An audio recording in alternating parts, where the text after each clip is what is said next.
I have two questions. If you had to choose between Octopath 2 and Eiyuden Chronicle 100 Heroes, which one would you pick? I will pick Eiyuden Chronicle 100 Heroes. And what is your rating for Eiyuden Chronicles in percentage? Oh man, I don't know. When I made reviews in Spanish 7 years ago, I used to score games. I used to put them a number at the end. I will base my scores on 5 ratings, like story, gameplay, music, graphics, and battle system. And then I multiply that by 2, the result. Like let's say the story of any game, not Eiyuden, any other game is like 8.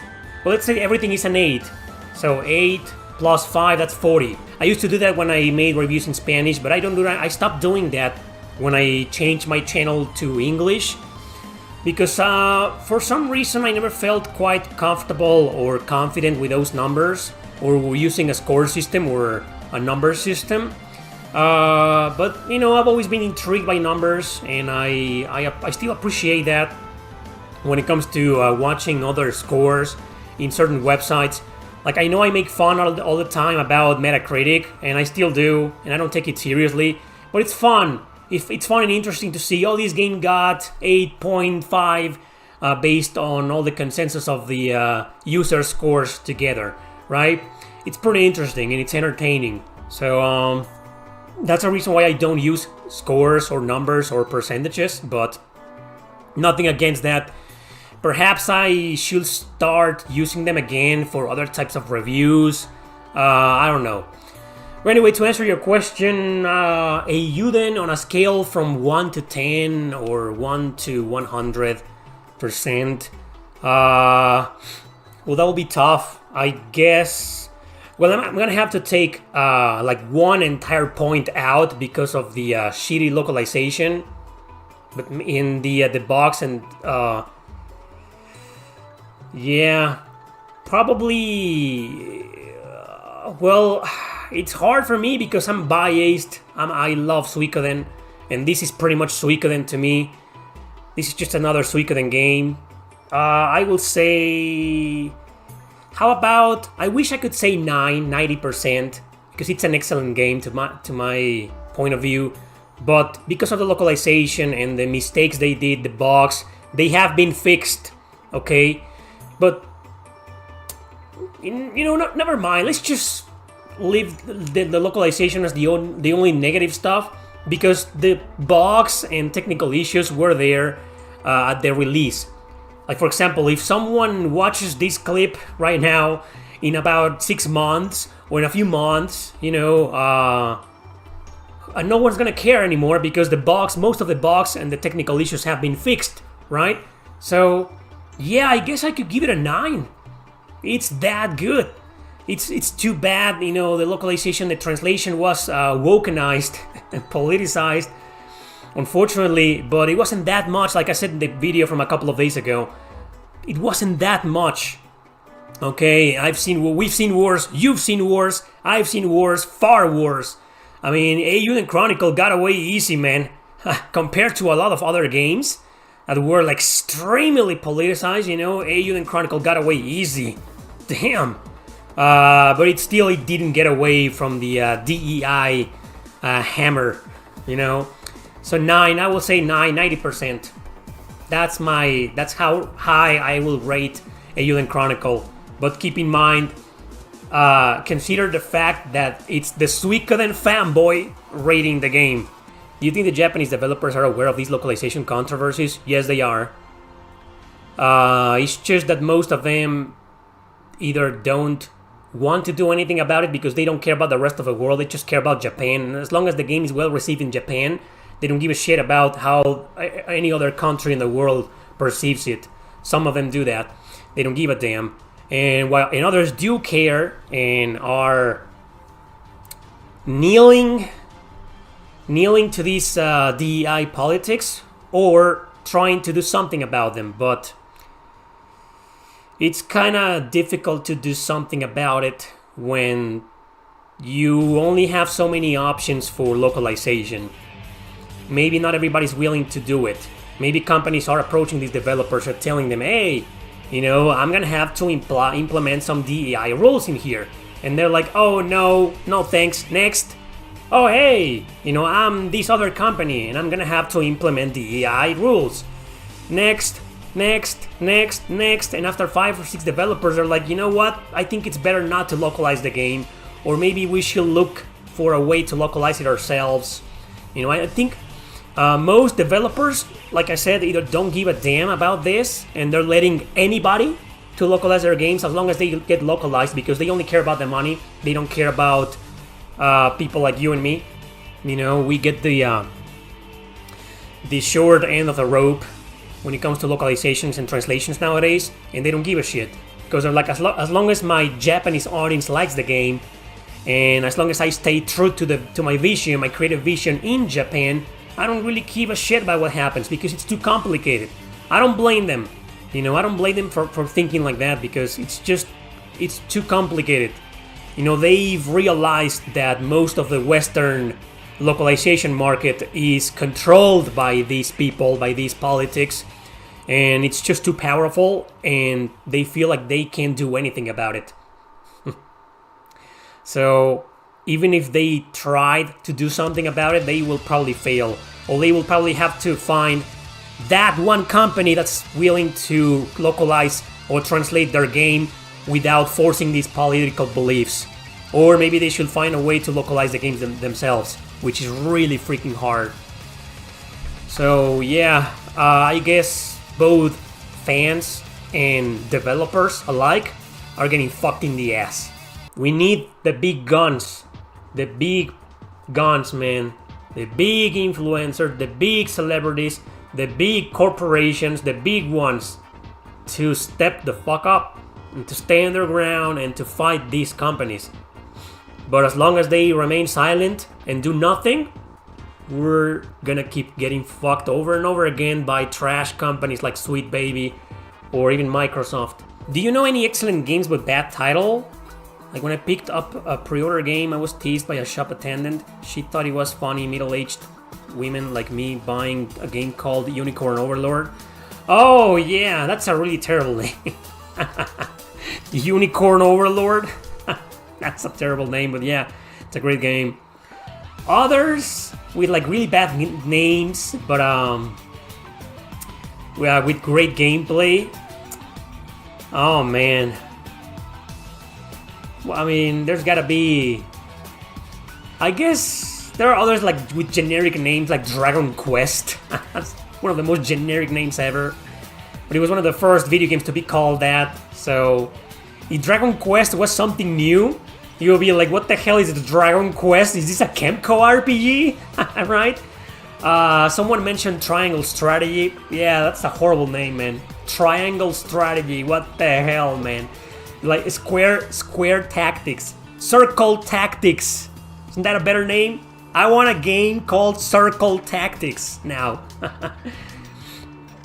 Yeah, Hexagon Tactics. Triangle Strategy, man. Damn.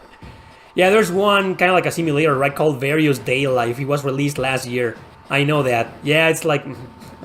like, what the hell? Oh, man. The Legend of Heroes is a very generic name, too. Yeah, but thankfully every single one of those games has a subtitle. And most people know those games for their subtitles. People refer to the series as the Trails series. Very rarely do you see people referring to the series as the Legend of Heroes series, even though it is. That's the correct way to say it. The Legend of Heroes.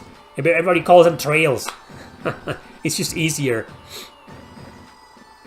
Saga. That's another one. Saga. Oh, have you heard about this series? It's called Saga. What? So imagine you going to the store, you picked up Unicorn Overlord. Imagine going there and saying, hey, you have the latest Saga game? The shop owner is gonna be like, what? What Saga? What? Anyway, I'm not really a fan of the Saga series. The only one I liked is Final Fantasy Legend 2, because it was my first RPG ever, and I never finished it. And then there's Romancing Saga, the remake. And I'll be honest, apart from that, it's just really hard for me to get into the series, man. So I care nothing about the new one. Whatever the hell its name is, Emerald something. So, Here's one, Octopath Traveler. I don't think it's that bad of a name, but it just means nothing. It's like, what's the name of the game? Octopath Traveler. Again, I don't think it's a bad name, but I don't think it's a good name either for a video game. It's just, what the hell is that? Octopath Traveler. Anyway, so yeah. There's a lot of them. Final Fantasy is kind of generic, but again, it's like Dragon Quest. It was the first game to be called that way back in the 80s. So, yeah, Octopath Traveler. Say that fast, man. Octopath Traveler, Octopath Traveler, Octopath Traveler, Octopath Traveler. Hey, there, I did it 4 times in a row. Ys or Trails? Ys versus Trails, huh? That's a tough question. Really tough question, man. Damn, I think I'm gonna have to go with Ys. I prefer turn-based RPGs, and as much as I love Ys and battling enemies with hack and slash combat and switching between allies at any time, especially the modern Ys games, I think Trails. I like the battle system in Trails better because I prefer turn-based over action. But still, I'm gonna have to pick the Ys series because they aren't that focused on the strong narrative and a lot of dialogue and slice of life dialogue and chit chat. There's just a lot of story and a lot of nonsensical dialogue and useless dialogue in the Trail series. They're partially known because of that, because while not on the same level as visual novel RPGs, sometimes they kind of feel like one, you know. They're just reading for over like 15, 20, 30 minutes straight with no breaks in between, and it gets tiresome. And they have a crap ton of characters, and I love that about the Trail series, but it can feel overwhelming at times. But it's just is a little bit edgier and a little bit less about the power of friendship. I mean, they're still about the power of friendship, but not that focused on that. I just feel like the Ys have a more fleshed out... No, the Trails have a more fleshed out storytelling and narrative, but the Ys series have this kind of get to the point story narrative. You know, like it doesn't waste your time with a lot of chit chat and meaningless chatter, stuff like that. And I freaking love the music in the Trail series, don't take me wrong, but I think I prefer the Ys music. It's just a little bit more up my alley, like more metal, more rock, you know. But man, the Trail series have some badass bangers, man. But I still prefer the Ys soundtrack a little bit more. I don't know, there's just something, and the magic of every game taking place in a different part of the universe. You know, in the Trail series, they're all about the same, but there's entire sagas that take place in the same part, right? Whereas in the Ys game, every single game is in a different place. So that's a little bit more magical to me. But yeah, there's not much competition, man. It's like asking me between Suikoden versus Fire Emblem. All the Fire Emblem, okay? Yeah, I need to clarify that. So, yeah, I prefer Suikoden, but could easily make a point about Fire Emblem. So, going back to Ys and Trails, shit, man, I think I'm a bigger Ys fan than Trails fan. But, yeah. JRPG stories have been getting less mature overall. Really? I still think we're getting like a mix of everything nowadays. Since there's a lot of JRPGs. Compared to 20, 30 years ago, there's a crap ton of more JRPGs nowadays being released. Obviously, there's more JRPGs there are with young people in school and blah blah blah nowadays. But I still think there's a lot of JRPGs with mature stories. It's just a matter of finding them. And you're in the right channel, actually. I tend to cover those JRPGs a lot, as much as I can, to highlight them and show people that there are a lot of mature stories in JRPGs nowadays, right? What combat style you dislike usually, but a game you played was still great and enjoyable that had it? Okay. Code Vein. It's not that I hate it, but I'm not really a fan of the Souls type of combat. being very technical, and you gotta watch out, and every enemy can kick your ass, every single enemy can one-shot you if you're careless. You know, I'm more about the East type of combat, chaotic, you know, and beating the crap out of everything, and being more skillful, and evasion, and dodging, you know, and guarding and stuff like that. So, well, guarding is more of the Souls type of games, you know, I'm more about dodging. So I like that combat a lot more, but I just really enjoyed Code Vein, and I ended up loving the combat. Did it make me a Souls fan? Unfortunately, no. I thought it would be. I thought it would make me. I thought I was gonna be like, oh man, I loved Code Vein, so now I'll be able to finally get into the Souls series, and I just didn't. Because Code Vein has more story, more narrative, party members, characters, fan service, and it's gothic, and it's edgy, and there's vampires and blood, you know, it's just... I was a target audience for Code Vein. And I'm not gonna say too bad it had Souls type of combat, but I wish it could have gotten a different type of combat. I wish the combat could have been different. You know, Stellar Blade is another example. I only played the demo, so my opinion obviously it's nowhere near as strong as my opinion on Code Vein. But I feel like Stellar Blade, what little I played, I really enjoyed. But then again, the combat is...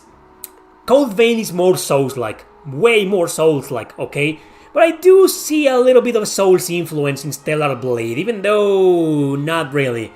But that's the type of combat that it's just very technical, very about timing and perfect guard, and, you know, you get your ass kicked in like 2 or 3 hits.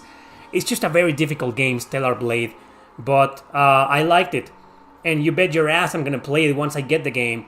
And I will probably enjoy it, right? So, it's just... Code Vein is a perfect example of that. That has a battle system that's not really enjoyable for me, but I still ended up being a huge fan of the game. What else? I think that's a perfect example. Well, you know what? Here's one. Tactics Ogre. You know, I love tactics and I love grid-based combat, but I'm not the biggest fan of job systems and changing jobs and resetting from level 1 and to train that specific job. And like, that's why I ditched Final Fantasy V. Final Fantasy V was a great game, but I just couldn't go on, man. I was like, man, this job system is killing me. But it didn't, and it killed me as well in Final Fantasy Tactics. But for some reason it didn't kill me in Tactics Ogre, which is pretty much the godfather of job systems in JRPGs. And I really liked it, you know, and I made it all the way to the end. And I really enjoyed it, but did it make me a fan of Final Fantasy Tactics? No. Did it make me appreciate these types of job systems more? No. Sorry. Sorry, but not sorry. That's just who I am. But I still recommend it, and I still really, really enjoyed it. Tactics Ogre, that's another perfect example of a JRPG with a battle system that's not really up my alley, you know, but I love the story and characters and the visuals. I loved it. Can't think of more perfect examples than Code Vein and Tactics Ogre. And Stellar Blade, but that's not a JRPG. That's a Korean game, and I'm not sure if it's an RPG or not. Are you a fan of Limp Bizkit, Korn, etc.? Not really. I was when I was little. When I was a teenager, of course, I turned on the TV, MTV, when it played music, when it played actual music. Remember that? So I turned on MTV, and all of a sudden, these Nuki songs start sounding, you know, Limp Bizkit. And I was like, oh my god! And then I watched Freak on a Leash by Korn. I was like, damn! And I got big into those bands, you know. I was all about new metal when it exploded at the late 90s. But eventually, I lost interest in most bands. Deftones is the only one that stayed with me because it was just different on every album. And Deftones hates the term new metal, and they hate that they are labeled as new metal. So that's why, starting White Pony, they changed the sound a little bit, and the composition and the rhythm and the beats, you know, to try to differentiate themselves from that genre. And they nailed it, in my opinion. But Korn and Limp Bizkit, I just, for some reason, they didn't stay with me. I outgrew them. You know, bands, Marilyn Manson is another one. You know, I was a huge fan when I was like 14 years old, 13, mid 90s, late 90s. But for some reason I stopped liking them. I still like a few songs though. Korn, one of my favorite songs is Kill You. Dead Bodies Everywhere, one of my favorite songs, but Dirty, oh no, I don't even remember some of the songs that I like. What else? Limp Bizkit, no. I think Limp Bizkit is my least favorite of all the bands that I'm not really a fan, and that I stopped being a fan a long time ago.